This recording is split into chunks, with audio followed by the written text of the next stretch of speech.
IQ exam was nothing but a white racist test. Is he here? Is who here? I don't know his name, but he's tall, skinny, and beautiful.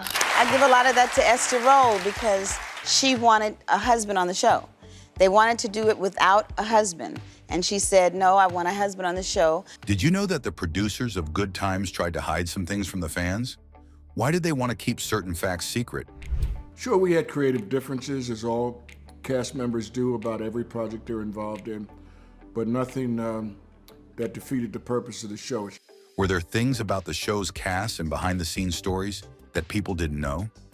Let's take a closer look at what was hidden. Because you got kids Dynomite doing the talking. It's no secret how TV shows can make actors look much younger or older than they really are. This happens a lot, especially in older shows. Take Good Times, for example. The character J.J. Evans was supposed to be a teenager, full of energy and always cracking jokes. But did you know that the actor playing him, Jimmie Walker, was actually 27 years old at the time? That's way older than the character he was playing. Here I am! It gets even funnier when you look at JJ's TV family.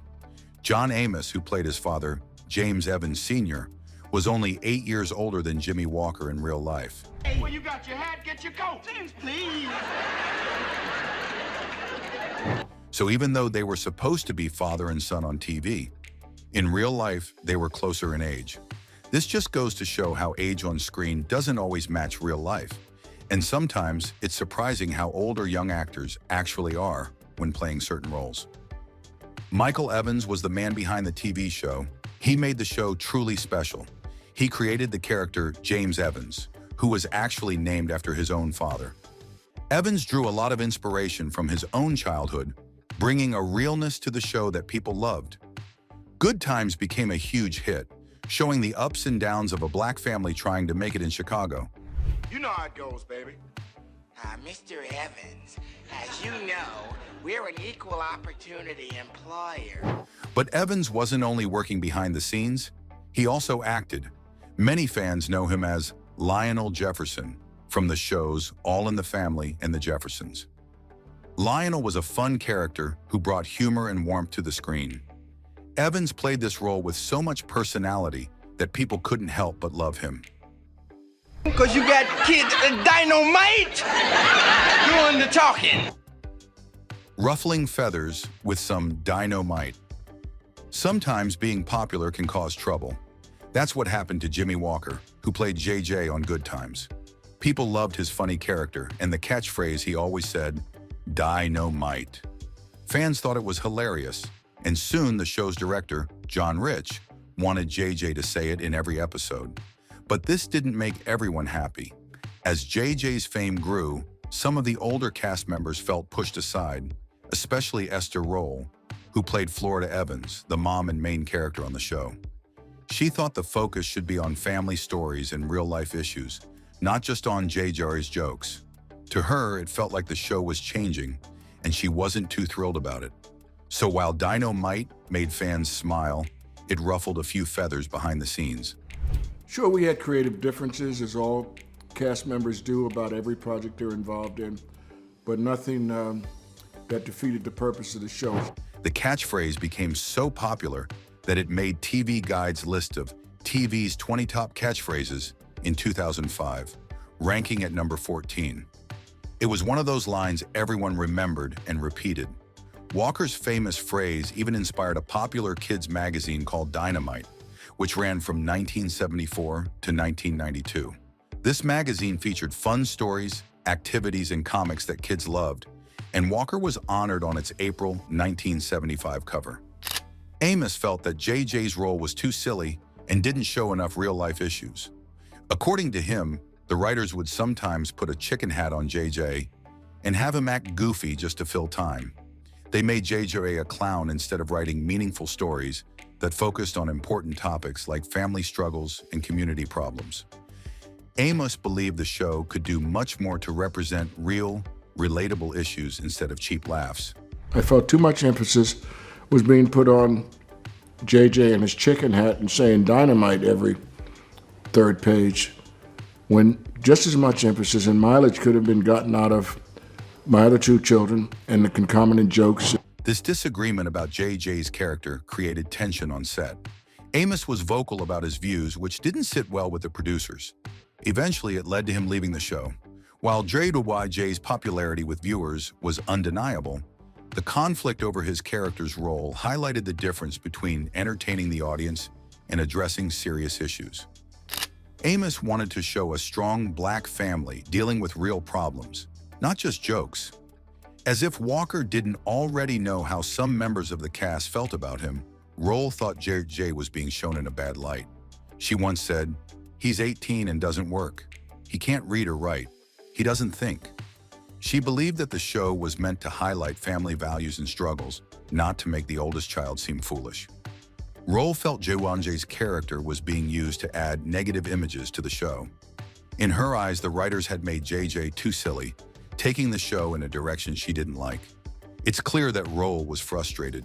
Her comments showed just how much tension there was behind the scenes about JJ's character and how he was portrayed. Well, like I told you, Ma, I'm going to this dance, and these are my escorts. Well, y'all turn him loose. Hey, man, get out of the way.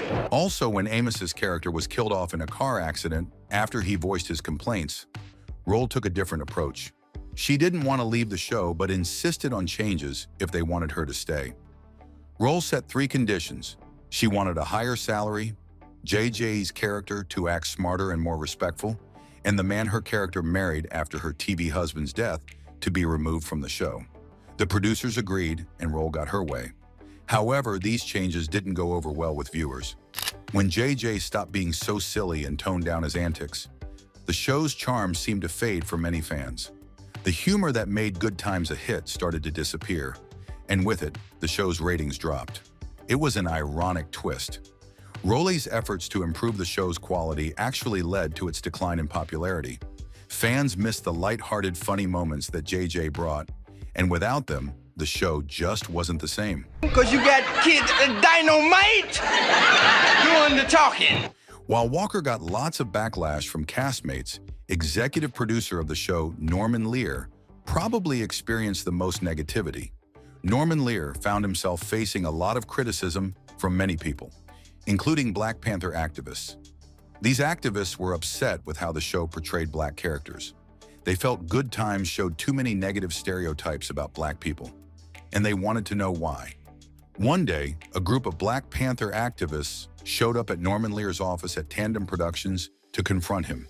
They asked some tough questions about Good Times and why it seemed to focus on negative portrayals of black families.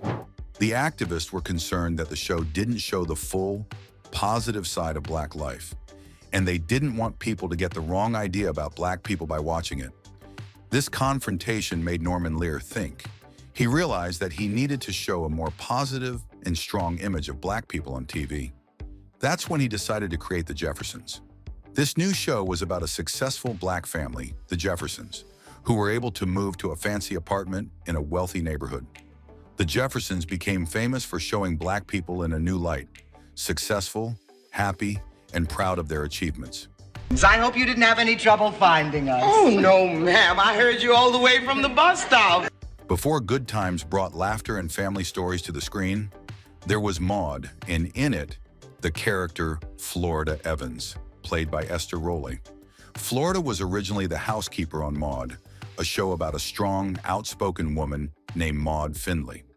Florida was a serious, funny character who often delivered sharp, witty lines. She made such a strong impression that the creators decided to give her a show of her own. When Good Times was created, they made some big changes to Florida's background to fit the new story. Florida and her family moved from being connected to Maude's world to living in a Chicago housing project. Strangely, there was no mention of Maude anymore, and it was like her past as Maude's housekeeper never happened. But that didn't stop Good Times from becoming a hit, with Florida Evans leading her own story and winning fans everywhere. I give a lot of that to Esther Rolle because she wanted a husband on the show. They wanted to do it without a husband. And she said, no, I want a husband on the show because I was raised with a father and a mother, and I know I was raised with a father and a mother, and I wanted America to see that black men stay with their families and raise their children. In the 1970s, Talking about STIs, transmitted infections, on TV was almost unheard of. Most shows stayed away from topics that made people uncomfortable, especially health issues related to sexuality. But the show Good Times decided to do something different. One of the most memorable episodes of Good Times was about STIs. This episode was part of what the show called Very Special Episodes. These episodes focused on serious social issues and tried to make people think. In this particular episode, Jay Leno made a guest appearance. Seeing a famous comedian like Leno on a show talking about STIs got people's attention. It helped viewers feel more open to discussing the topic, which was important because STIs were rarely talked about openly. Good Times was one of the first TV shows to bring such issues to light. The episode was a risk, as some people might have found it too controversial. But the creators believed that TV could be a powerful way to educate people. By bringing STI awareness into people's living rooms, they made it okay for families to talk about these health issues, which was a big deal at the time. The show's willingness to address these difficult topics helped pave the way for other TV shows to do the same. Today, we see many shows that handle health and social issues, and Good Times helped make that possible. School, I'm known as the mayor of Knuckle City. My fists bring urban renewal to dudes' heads. Kids are often known for saying whatever comes to their minds. On the show, a young character named Michael Evans, played by actor Ralph Carter, did just that. Michael's character was smart, honest, and wasn't afraid to talk about real issues. He often spoke about serious topics, including ones affecting the Black community in America. This was unusual for a kid's character back then, but Michael made it work. Michael was nicknamed the Militant Midget. Michael's lines sometimes touched on issues like poverty, racism, and the struggles faced by his family and others like them. The producers of Good Times knew that these topics were serious. They might have been too strong if said by an adult, but coming from a kid, they sounded less harsh and more real. Michael's young age gave him a way to speak up that didn't seem too threatening. People listening to him could think about these issues without feeling defensive. Mama, they don't know it, but that IQ exam was nothing but a white racist test. The character of Michael helped to bring important discussions into people's homes. He got audiences to think about real problems, but did it in a way that was easier to accept. Because Michael was a kid, he could say things that maybe adults on the show couldn't say as freely. And while Michael might have been just a fictional character, he reminded people that kids often see things very clearly and aren't afraid to speak their minds. This made Michael's role both powerful and unforgettable. Producers believed that Carter would be the breakout character of the show, not only because he was cute and looked younger than his age, but also because it would be humorous yet poignant that a child would be espousing such zealous viewpoints. Carter was appearing on Broadway in the musical Raisin when he caught the eye of Good Times' producers, and Lear bought out the remainder of his contract to enable him to appear on the series, as evidenced in the ending credits of the first season. Is he here? Is who here? I don't know his name, but he's tall, skinny, and beautiful. Janet Jackson joined the cast of Good Times when she was just 11 years old, playing the character of Penny Gordon. Penny was a young girl who had been hurt by her real mother and was then adopted by Willona, played by Jeanette Dubois. This was a big change for Willona, who had originally been a fun, single woman. The writers thought giving her a child would help make her character more like a real mom. But even though this role made Janet more famous, she didn't enjoy her time on the show. Janet has shared that she was not happy during her time on Good Times. She had started growing up faster than most kids, which made things harder for her. To make her look younger on the show, the wardrobe team had to wrap her chest with gauze before each scene. This made her uncomfortable, and she struggled to fit into the role. Despite being a talented actress, she didn't feel good about her experience. While Janet was part of Good Times, the show also made stars out of other cast members. Jimmie Walker, who played Jay Rye, became the main star of the show, but both Ralph Carter, who played Michael, and Bernadette Stanis, who played Thelma, also became very popular with fans. They were often seen in magazines and competed with other big stars like the Jackson brothers and Diana Ross. Ralph Carter even started a singing career, and Bernadette Stanis was on posters everywhere. It wasn't just Jimmie Walker who became famous, but a few cast members made their mark in Hollywood too. When Jimmie Walker's career took off, he didn't forget his friends. He hired a few struggling comedians including Jay Leno and David Letterman, to write jokes for his stand-up comedy. One of the first things he did for Leno was help him get a small role on Good Times during the 3rd season. This small act of kindness helped Leno get a start in TV. You know, if you'd rather make it yourself, we'll have somebody come by and get it. Whatever you want, we pick up. Even after Good Times ended, Walker and Letterman stayed close.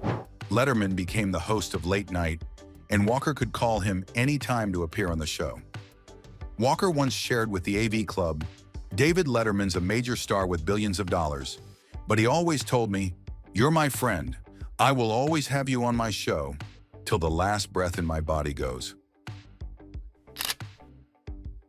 Good Times and Happy Days were two popular sitcoms in the 70s. They were often on at the same time, competing for viewers. In the early seasons, Good Times had better ratings than Happy Days. But then, Happy Days creators noticed how popular Walker's character, JJ, had become. They made Fonzie, a character with a famous catchphrase, the star of Happy Days. It worked.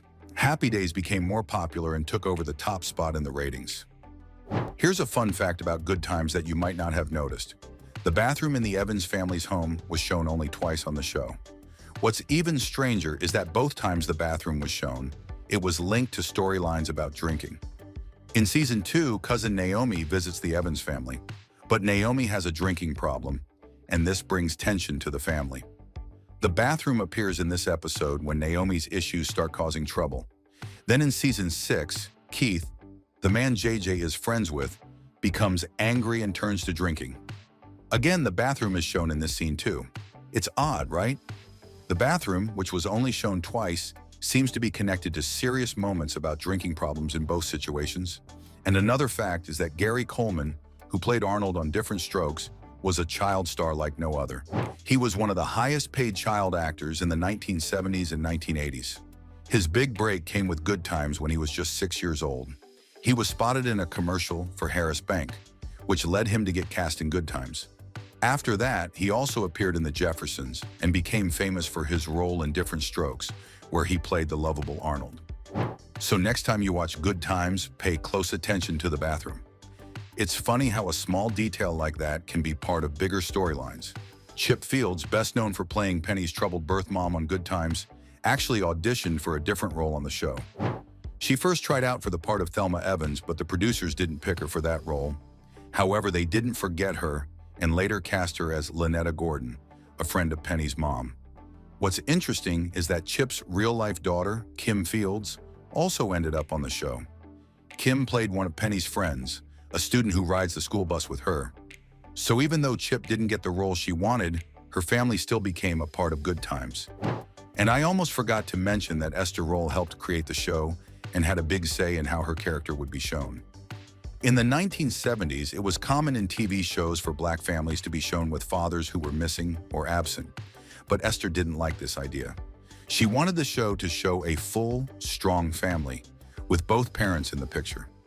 Esther told Ebony magazine in 1978 that she only agreed to play Florida if the show made sure to include a father figure. She wanted the show to tell the story of a complete black family with a strong father. The producers agreed, and Florida's husband, James Evans, played by John Amos, stayed on the show. This was important because it challenged the usual way black families were shown on TV at that time. Now let's delve into cast members of the show. First is Ben Powers, who was well known for playing Thelma Evans' boyfriend, Keith, in the final season of the popular TV show Good Times. His character was a bit of a troublemaker, which made him a memorable part of the show. After Good Times ended, Powers continued to work in TV. He appeared on shows like Laugh In on NBC, Gimme a Break, and the detective series Mickey Spillane's Mike Hammer. Sadly, Ben Powers left Hollywood in 1985. He passed away from liver cancer in 2015 at the age of 64. Another actor from Good Times was Moses Gunn, who played Carl Dixon, Florida's second husband. His time on the show was short, but his role created some controversy. Carl and Florida got engaged in season 4, but Carl was written out of the show in season 6 after the actress Esther Rolle, who played Florida, insisted on it. Rolle would only return if Carl's character was no longer part of the show. Before Good Times, Gunn had a successful stage career and won awards for his acting, including an NRACP award.